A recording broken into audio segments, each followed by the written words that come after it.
ನಮಸ್ಕಾರ ವೀಕ್ಷಕರೇ, ನಾನು ನಿರೂಪಕಿ ವಿದ್ಯಾ ಮಂಜುನಾಥ್. ವೀಕ್ಷಕರೇ, ನಿಮಗೋಸ್ಕರ ಡಿಕೆ ನ್ಯೂಸ್ ಕನ್ನಡ ಯೂಟ್ಯೂಬ್ ಚಾನೆಲ್ನ ದೇವು ಕೂಚಬಾಳ ಅವರ ಸಾರಥ್ಯದಲ್ಲಿ ಪ್ರಾರಂಭವಾಗಿದೆ.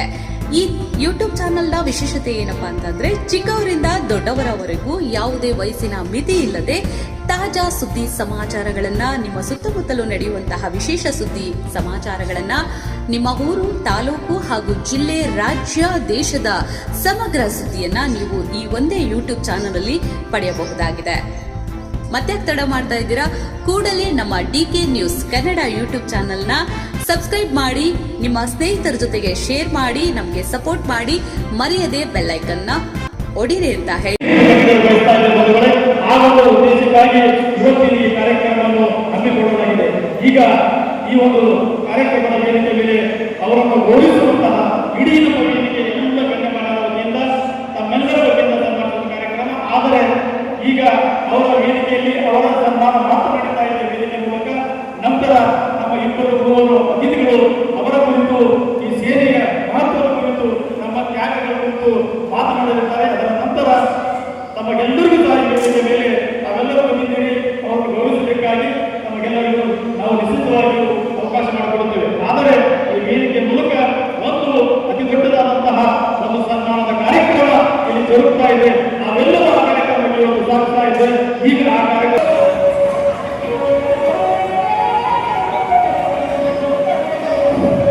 ರಾಜ್ಯ ಸಂಘದ ಅಧ್ಯಕ್ಷರು, ಪದಾಧಿಕಾರಿಗಳು, ಈ ವೇದಿಕೆ ಎಲ್ಲ ಗೌರವವಾಗಿತ್ತು. ಈ ಕಾರ್ಯಕ್ರಮದ ಸಾಕ್ಷಿಯಾಗಿರುವುದು ಸಾಕಷ್ಟು ಗಣ್ಯಮಾನ್ಯರು ಅವರನ್ನು ಗೌರವಿಸಬೇಕಾಗಿ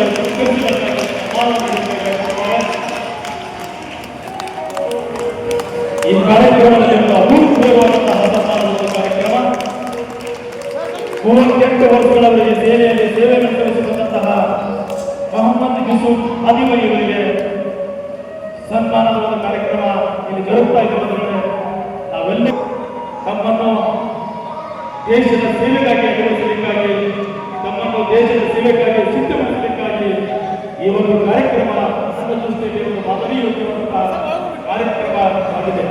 ಸನ್ಮಾನವನ್ನು ಮಾಡಿದಂತಹ ಎಲ್ಲ ಗೌರವಗಳಿಗೆ ನಾನು ಈ ಸಂದರ್ಭದಲ್ಲಿ ತಮ್ಮೆಲ್ಲರ ಪರವಾಗಿ, ವೇದಿಕೆ ಪರವಾಗಿ, ಆದಿವಾರಿಯವರ ಕುಟುಂಬದ ಪರವಾಗಿ, ಒಂದು ಬಳಗದ ಪರವಾಗಿ ಅವರಿಗೆ ಕೇವಲ 15 ದಿವಸದಲ್ಲಿ ಕಾರ್ಯಕ್ರಮದ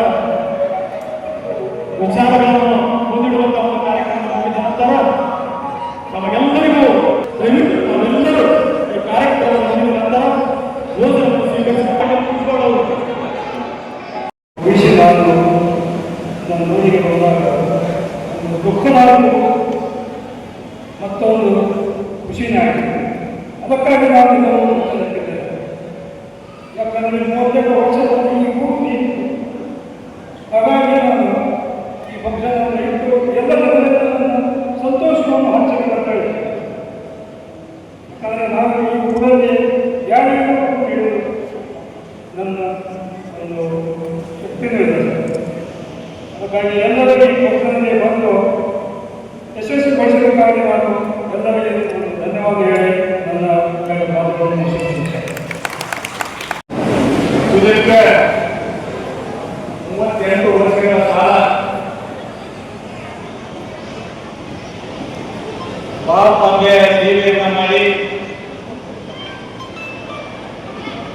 ಇವತ್ತು ಬಹುಶಃ ತಾವೆಲ್ಲರೂ ಅವರ ಮೇಲೆ ಒಂದು ಪ್ರೀತಿ, ಅಭಿಮಾನದಿಂದ ಸುದೀರ್ಘ ತಮ್ಮ ಜೀವನದ ಬಹುಪಾಲ ರಾಷ್ಟ್ರದ ರಕ್ಷಣೆಗೋಸ್ಕರ ಸಮಯಗಳನ್ನು ಬಂದಿದ್ದಾರೆ.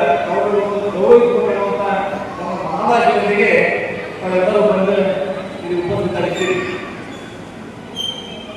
ಈಗಾಗಲೇ ಇಲ್ಲಿ ಇಲ್ಲಿಂದ ಬಂದು ಹೋಗಿದ್ದಾರೆ. ನಾನು ಕೂಡ ಅತ್ಯಂತ ಸಂತೋಷ ಮತ್ತು ಅಭಿಮಾನದಿಂದ ಬಂದು ಈ ಕಾರ್ಯಕ್ರಮದಲ್ಲಿ ಭಾಗಿಯಾಗಿದ್ದೇನೆ.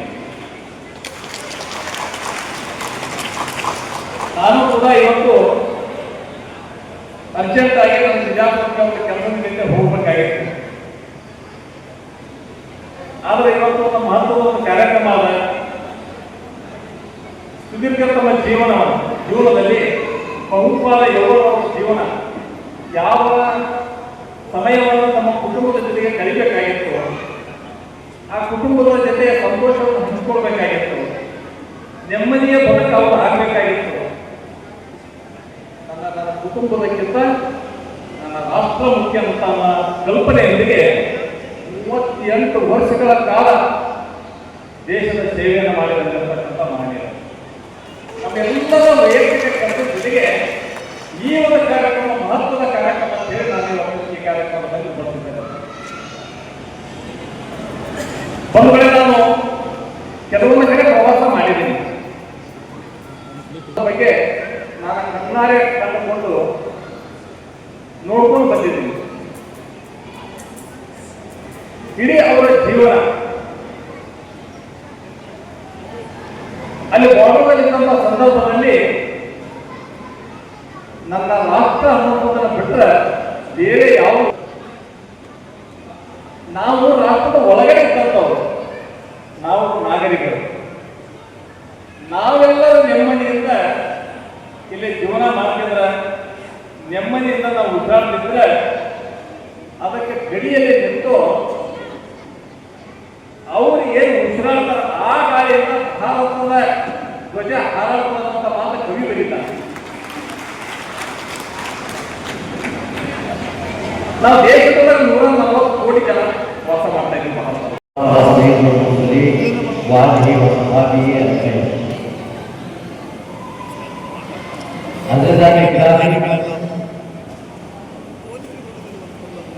स्टेज पर बैठे हुए तमाम सम्मान आत्मविश्वास CISF के हमारे नौजवान मोहम्मद यूसुफ साहब आदि बनी, जो उन्होंने 38 साल तक मुल्क की वतन की खिदमत की। उन्होंने अपने हर बात को छोड़ा, अपने वतन को छोड़ा, अपने गाँव को छोड़ा, अपने दुख को छोड़ा, तमाम छोड़ते हुए देश की रक्षा के लिए, देश के हित के लिए, देश की भलाई के लिए उन्होंने मोहम्मद यूसुफ साहब के मुंह में काम करके उन्होंने वहाँ से रिटायर करवाया। मैं आपको इस मौके पर एक तारीखी बात बताते हुए मैं अपने आप बात खत्म करता हूँ कि सुभाष चंद्र बोस के जमाने में जब हिंदुस्तान आजाद की तहरीक चल रही थी, उस वक्त सुभाष चंद्र बोस ने लोगों से चंदा इकट्ठा करने के लिए चले गए थे। जब सुभाष चंद्र बोस साहब ने लोगों से चंदा इकट्ठा करते करते एक खुली बात से जाकर मिले, ये जो भारत माँ का जो नाम से ये जो स्लोगन है, जो हम भारत माँ के कहते हैं, उसका मैं एक्सप्लेनेशन आपको बताता हूँ, तारीख ऐसे से बताता हूँ। जब बांग्लादेश के अंदर इसके अंदर वेस्ट बंगाल के अंदर जब सुभाष चंद्र बोस ने अपने चंदे के लिए आजादी के लिए जब तहरीक के लिए उन्होंने लोगों से चंदा मांगा, तो एक बात जो बूढ़ी बात जिसके आग भी नहीं थी, उसका एक बेटा था जो सुभाष चंद्र बोस के बेटे हैं कि मेरे पास देने के लिए कुछ नहीं है, एक मेरा बेटा है, देश के हित के लिए मैं आपके पास दे देता हूँ, आप उसको ले जाए।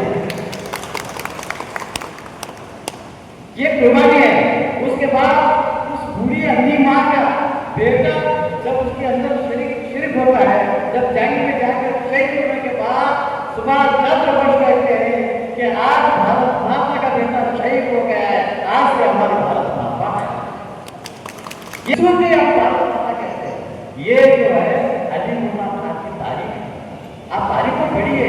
वैसे ही हमारे तमाम लोग बैठे हैं दिल्ली के जो हिंदुस्तान की सरहद के पर जाके हैं, तो हमारे को गर्व है कि हमारे सारे जहां से अच्छा हिंदू सत्ता हमारा हम खुद हुए हैं, ये खुद हिस्सा हमारा वाको दावा अल्हम्दुलिल्लाह टोटल 5 सशस्त्र बल ಇದೆ. ಅದರಲ್ಲಿ CISF, BSF, ITBP, Assam rifle, SSB, Assam rifle ಇವರು ಬೇರೆ ಬೇರೆ ಕಾರ್ಯಗಳಿರೋದ್ರಿಂದ CISF ನ ಮುಖ್ಯವಾದ ಕಾರ್ಯ ಏರ್ಪೋರ್ಟ್ ಹಾಗೂ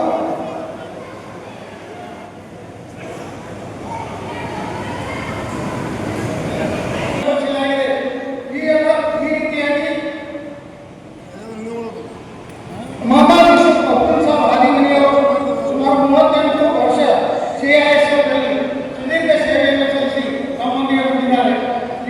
ಅಲ್ಲಿ ನಮ್ಮ ಜಾತಿ ಮತ ಭೇದ ಏನೂ ಇಲ್ಲದೆ ನಾವು ಹಿಂದೂ ಮುಸ್ಲಿಂ ಸಿಖ್ ಇಸಾಯಿ ಎನ್ನದೆ ನಮ್ಮದು ಒಂದೇ ಗುರಿಯಾಗಿದ್ದ ದೇಶ ರಕ್ಷಣೆ ಮಾಡುವುದು.